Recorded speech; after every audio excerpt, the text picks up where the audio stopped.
Hello les petits readers, j'espère que vous allez bien. Aujourd'hui je reviens comme tous les mois vous présenter un petit peu ce que j'ai lu. Et vous en doutez, avec le confinement j'ai lu un petit peu plus que d'habitude.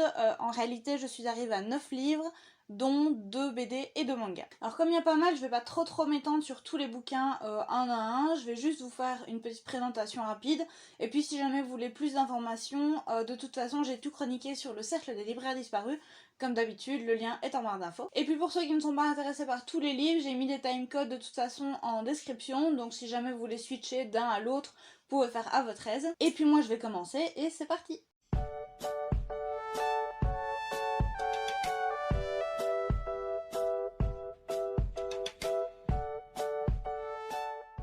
Pour débuter le mois, j'ai commencé par de la BD et j'ai lu les 2 premiers tomes de Sorceline, donc qui s'appelle Un jour je serai fantasticologue et la fille qui aimait les animaux-monstres. C'est une BD qui a été faite par Sylvia Douillet et Paola Antista et qui a été publiée chez Vent d'Ouest. Dans cette série, on va suivre Sorceline qui s'en va faire un stage d'été sur l'île de Vorne aux côtés d'Archibald Balzar pour devenir cryptozoologue. En très gros, c'est un vétérinaire pour créatures magiques.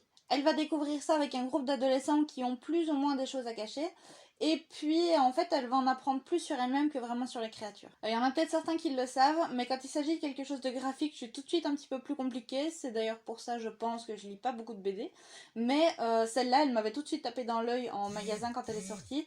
Et puis avec le blog du cercle des libraires disparus, donc quand on parlait entre nous, on s'est vite rendu compte avec Poppy qu'on avait plus ou moins le même goût au niveau des BD. Et donc, je pense que c'est ça qui a influencé son choix de cadeau pour Noël, parce que c'est elle qui m'a offert les 2 premiers tomes, et clairement, elle a bien fait. Alors déjà, je me suis attachée super vite au personnage de Sorceline. Je trouve qu'elle est débrouillarde, elle est intelligente, elle connaît énormément de choses sur les créatures qu'elle doit étudier. Bon, j'ai trouvé de temps en temps qu'elle était un petit peu héroïne nunuche qui s'appuie sur son sort et qui est la cause de tous les problèmes. Mais bon, pas plus qu'une autre héroïne finalement, donc tout va bien. Ensuite, j'ai trouvé que les petites enquêtes qui étaient développées dans chacun des tomes étaient assez prenantes finalement, au-delà du fil rouge qui est créé sur l'identité de Sorceline. D'ailleurs, il y a toujours un mystère sur ça à la fin du tome 2, je me réjouis d'avoir le tome 3 en main. Et dernier point, l'univers en globalité est absolument incroyable. On est dans un petit Harry Potter avec des créatures connues et puis d'autres créatures qui sont complètement inventées. On a vraiment un monde avec ses propres règles, donc ça a été un plaisir de découvrir tout ça. Donc tu le sais déjà Poppy, mais ton cadeau a été un réel délice à se mettre sous la dent et je me réjouis d'avoir le tome 3 en main. Ensuite, je me suis plongée dans les 2 premiers tomes du manga Un carré de ciel bleu qui a été écrit et dessiné par So et qui est sorti chez Doki Doki. Là, on suit une jeune chanteuse donc, qui s'appelle Fumika qui, après 5 ans à Tokyo, revient dans son bled natal et retrouve ses amis d'enfance Miyuki et Shuichi, si je le prononce bien. Ce qu'elle ne sait pas encore, c'est que Miyuki, entre-temps, est devenue amnésique après un accident, et donc ça pose un petit problème pour leur amitié. Ces 2 mangas, je les ai achetés dans une librairie d'occasion à Liège, qui s'appelle BD Liège, donc tout simplement, où Lorenzo du compte Monsieur Bovary travaille, donc Lorenzo si tu passes par là, coucou. Pareil que les BD, je lis pas énormément de mangas, mais c'est pour une toute autre raison. En fait, j'ai toujours l'impression quand j'achète un manga que je me fais arnaquer. Parce que vu le prix du manga et le temps que je passe dessus, j'ai toujours un petit peu de mal à en acheter un neuf. Donc c'est pour ça que je les achète généralement d'occasion. Et pour les acheter d'occasion, bah, c'est là-bas que je vais. Alors je vais pas vous dire que c'était un coup de cœur parce qu'honnêtement ce serait vous mentir. Et en même temps, le personnage de Fumika des fois me cassait clairement les pieds. Mais je trouve qu'il y a certains thèmes qui étaient vraiment bien traités, notamment le fait de changer, de ne plus se sentir comme l'image que les autres ont de nous, de grandir tout simplement. Faudrait vérifier s'il est encore disponible en neuf, mais honnêtement c'est vraiment un bon petit manga à découvrir. Ensuite j'ai lu un service de presse, donc Au nom de ma mère de Annie Munzer, publié chez Archipel, et alors je pense que je ne remercierai jamais assez Mylène des éditions Archipel de m'avoir envoyé ce coup de cœur et une aussi grosse claque dans la figure. Parce que c'était vraiment quelque chose que j'ai adoré, mais je vous explique tout ça de manière beaucoup plus détaillée. Ici, Annie Munzer va nous raconter l'histoire de Felicity. C'est une jeune étudiante qui habite à Seattle, qui a perdu sa grand-mère il y a peu. Et sa mère à elle, donc Martha, n'a jamais vraiment eu d'affection pour elle, enfin en tout cas de gestes d'affection. Un jour, alors que Felicity doit prendre l'avion pour aller vers un nouveau job, Martha va en prendre un autre pour aller à Rome, mais sans prévenir personne, ce qui ne lui ressemble absolument pas. Donc Felicity va partir à sa recherche évidemment, et va la retrouver dans une chambre d'hôtel complètement déboussolée autour de coupures de journaux, de carnets, de petites notes, etc. Et là, elle va apprendre que sa grand-mère, donc Déborah, avait énormément de secrets de famille et qu'elle a vécu des choses absolument horribles. Je pense que ceux qui d'habitude aiment Kate Morton ou alors qui ont apprécié Retour à Monte Carlo de Vincent Gale apprécieront celui-ci. En tout cas, j'ai vraiment fait un parallèle entre les trois dans le côté saga familiale et secret de famille dévoilé. Par contre, au niveau du résumé que je viens de vous faire, je ne vous ai absolument rien dévoilé, mais alors rien du tout, sur les horreurs qu'on vous décrit dans le livre. Avec les carnets de Déborah, on va partir pour Vienne. Je crois que ça débute en 1923, donc juste avant la montée du nazisme, et on va voir défiler toute l'ambiance de fuite et de frustration quand on n'arrive pas à s'échapper. Enfin, c'est juste affreux. Enfin, prenant, mais affreux. Puis on a le thème de la douleur, comment la supporter, comment vivre avec, le parallèle entre la douleur physique et la douleur psychologique. Et je trouve que finalement l'écriture reflète bien ça dans le sens où parfois pour des scènes qui sont complètement horribles et absolument morbides, on va avoir une écriture plate mais un peu à la Camus, donc vraiment sans sentiment, sans rien, mais qui vont nous décrire des choses sur le fond qui sont juste affreuses. Et c'est juste bouleversant, enfin de manière générale j'ai trouvé que c'était super bien écrit de toute façon, j'avais toujours mon carnet de citations à portée de main parce que c'était vraiment génial. Et enfin le personnage de Déborah qui est absolument incroyable, donc la grand-mère. Quand elle est plus petite, elle a une maturité folle. Quand elle est plus grande, elle apporte un point de vue sur les choses qui est absolument dingue. Donc, puis de toute façon, l'époque, enfin, j'ai tout adoré dans le bouquin de toute façon. Juste un personnage que j'ai horriblement détesté, que je compare souvent à Black Jack Randall dans Outlander pour vous donner un petit peu une idée du personnage. Ceux qui ont lu Au nom de ma mère, je suis sûre certaine, voient de qui je parle. Et si vous ne l'avez pas lu, ben lisez-le parce que c'est clairement un truc à découvrir. Par contre, il y a des scènes qui marquent vraiment beaucoup, donc si t'es une âme sensible, vas-y avec des pincettes. Après, tout ce que j'ai lu était beaucoup plus fin, à commencer par Jazz Dream and a Pinch of Human, j'espère que je le prononce bien, d'Alicia Alvarez chez Naughty Cheap. Alors, pour vous donner une idée, Alicia Alvarez, c'est la community manager de Sema Edition, avec qui on travaille beaucoup sur le cercle des livres disparus. Et elle est en train de faire des études de communication que je vais rejoindre l'année prochaine, donc elle sera ma collègue de blog et ma camarade de classe. Donc on s'est arrangé pour que je lise son bouquin, premier d'une longue série qu'elle a prévu de publier, et je dois vous avouer que c'était franchement pas mal. Avec elle, on part en 2025 dans un univers où la technologie a beaucoup plus de place qu'à l'heure actuelle et où la musique est de plus en plus gouvernée par les robots. Et dans tout ce micmac technologique, on va retrouver un groupe de musique qui s'appelle Hello Dreams qui va essayer de se battre pour laisser à la musique ce qu'elle a d'humain et ce qu'elle a de sensible. Le premier truc que j'ai à dire, c'est que c'est très court. En parlant avec elle, elle m'a expliqué que normalement ça devait être une nouvelle et que la maison d'édition avait considéré ça comme un one-shot parce que c'était un petit peu plus grand qu'une nouvelle. À tout casser, ça fait 90 pages. Et pour moi, c'est plutôt un point négatif parce que vu que c'est plus grand qu'une nouvelle, on s'attache aux personnages, il y a différents points de leur passé qui sont abordés, mais sans plus, et on en aurait bien voulu plus justement. La fin est originale, mais encore une fois, elle n'est pas assez complète pour qu'elle soit vraiment bien structurée et qu'on ait vraiment toute l'émotion qu'une fin peut donner. Donc, en fait, on se retrouve avec un truc soit trop complexe, soit pas assez complet. Sinon, l'histoire est vraiment chouette. Il y a des thèmes qui sont abordés qui le sont avec finesse, notamment l'hypersensibilité à travers le personnage de Charlotte. Personnage d'ailleurs à qui je me suis beaucoup attachée, mais j'en aurais bien voulu plus, mais bon, ça je l'ai déjà dit.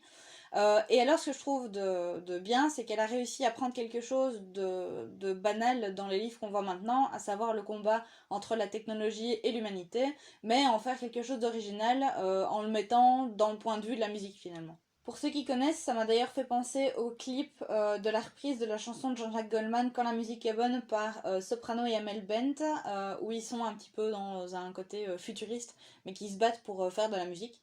Donc voilà, si vous voulez un petit peu l'ambiance que moi j'ai ressentie, c'est ce clip là. Donc voilà, en résumé, très très bien, mais pas assez. Et alors là, mes petits amis, on arrive à une partie de la vidéo que je redoutais énormément. Je crois d'ailleurs que c'est pour ça que j'ai tout mis à la fin.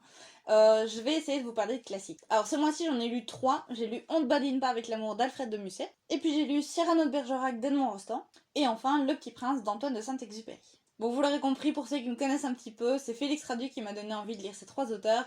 Et vous le savez aussi, vous me connaissez, comme je sais bien me modérer, ben, j'ai tout fait d'un coup. J'ai commencé par On ne badine pas avec l'amour d'Alfred de Musset, c'est une petite pièce de théâtre de 80 pages dans laquelle on rencontre d'un côté Père Ducan, c'est un jeune homme fils de baron qui est devenu majeur et qui a vécu somme toute plein d'expériences notamment amoureuses. Et d'un autre côté Camille, 18 ans, qui elle a vécu dans un couvent, n'a rien vécu de ce côté-là et qui en a clairement peur. Perdican et Camille sont promis l'un à l'autre depuis leur plus jeune âge, et même si Camille a des sentiments pour Perdican, elle va essayer de les cacher par peur de souffrir. La première chose qui m'a marquée, c'est que je m'attendais à une écriture un petit peu plus pompeuse, et au final je suis contente d'avoir recommencé à lire des classiques avec celui-là, parce que c'est assez accessible, même si c'est magnifique. Hein. Chaque réplique et chaque phrase peut être sortie du contexte et faire office de début de réflexion. Il y a même des fois où j'étais dans mon canapé en train de lire tranquillement. Et puis je levais ma tête comme ça et puis je réfléchissais à ce que je venais de lire et on me voyait 2 minutes les yeux dans le vide. Je crois que ça devenait assez flippant d'ailleurs. Mais ce que j'ai le plus aimé, c'est le message que les deux amants nous renvoient, c'est-à-dire que oui, l'amour ça fait mal, oui, on va se péter la figure, ça c'est clair et net, mais tout le positif qu'on va en retirer vaut largement tous les risques du monde et toutes les souffrances du monde possible, parce que le jeu en vaut clairement la chandelle. Donc en gros, pour tous les amoureux transis et ceux qui n'osent rien de peur de souffrir, c'est un très très bon médicament que je recommande à très forte dose. Je suis toujours énormément dans le thème, moi, on est début mai et je sors ma tasse de Noël. J'aime bien ne pas faire comme les autres. Alors après Le Petit Prince, comment vous résumer mon avis de manière modérée? Alors, par rapport à d'autres, j'ai lu très tard et honnêtement, c'est pas plus mal parce que je ne pense pas que j'aurais eu les clés pour tout comprendre comme je l'ai compris à ma première lecture. Pour ceux qui ne le savent pas, Le Petit Prince, c'est l'histoire d'un aviateur qui tombe au beau milieu du désert, à 1000 miles de l'humanité, qui rencontre un petit prince qui lui a fait un voyage totalement abracadabrant de sa petite planète jusque la Terre et qui nous raconte un petit peu voilà, son voyage où il a rencontré des destins tous plus différents les uns que les autres mais qui ont tous quelque chose à apporter. On suit donc d'une part la rencontre entre ces deux personnages et d'autre part le récit de l'aventure du Petit Prince. Je crois que mon carnet de citations n'a jamais autant vu inscrit Le Petit Prince dans ses pages tellement l'écriture est incroyable déjà. En fait, l'écriture n'est pas compliquée, ça reste somme toute assez accessible, mais alors le fond. En fait, c'est incroyable comme Saint-Exupéry arrive à mettre le doigt sur des choses vraies de la vie rien qu'en changeant le point de vue, rien qu'en les mettant avec un point de vue plus enfantin finalement et beaucoup plus simple. Puis chaque personnage a quelque chose à nous apporter, enfin il y a toujours une leçon de vie sur comment vivre, comment aimer, comment profiter de la vie, comment voir l'existence, bref. Je crois que je l'ai dit dans ma chronique, mais ce livre c'est clairement un livre à avoir sur sa table de chevet dans lequel il y a mille et une leçons de vie qu'il faut pas oublier et donc du coup l'avoir toujours sur la main pour le relire de temps en temps et se rendre compte que la vie est juste magnifique. C'est juste qu'il faut juste y mettre la magie dedans et voir la vie d'une certaine manière. Et c'est ça qu'on oublie en grandissant, on s'éteint petit à petit et lui il rallume tout quoi. Donc c'est juste incroyable. Si vous ne l'avez jamais lu, lisez-le. Et si vous l'avez déjà lu, relisez-le. Et enfin, Cyrano de Bergerac, alors là je vais y aller avec des pincettes parce que je sais bien que beaucoup de personnes m'attendent au tournant, notamment Evie. Je sais bien que tu regardes cette vidéo, je vais essayer de bien formuler mes mots. Dans les grandes lignes, on suit Cyrano de Bergerac en 1640. C'est un personnage qui a le verbe facile, dirons-nous, qui sait bien poétiser, parler, qui fait des monologues absolument magnifiques.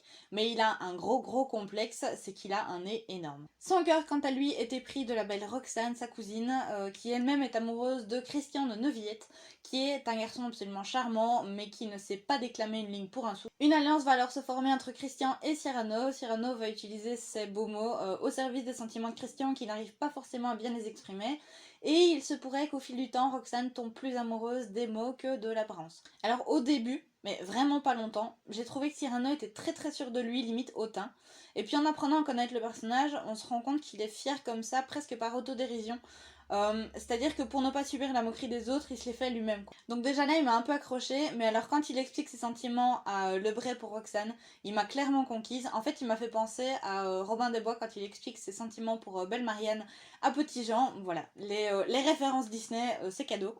En fait, il est un petit peu amoureux transi, mais qui n'a pas du tout confiance en ses sentiments, mais voilà, qui préfère le bonheur de Roxane plutôt que son bonheur personnel à lui de voir ses sentiments évoqués. Donc il y a une affinité qui se crée, il y a de l'empathie qui se développe et j'ai trouvé ça super beau. Et puis je dois dire Félix, oui tu avais raison, la scène du balcon vaut largement celle de Roméo et Juliette, mais comme à mon avis la vidéo est assez longue comme ça, je vais juste vous rediriger vers le blog. Donc ma chronique paraîtra mercredi, si vous voulez aller voir mon avis complet, ce sera sur le blog et de toute façon tout est en barre d'infos. Tracasse pas, je suis sûre que tu vas tenir jusque là.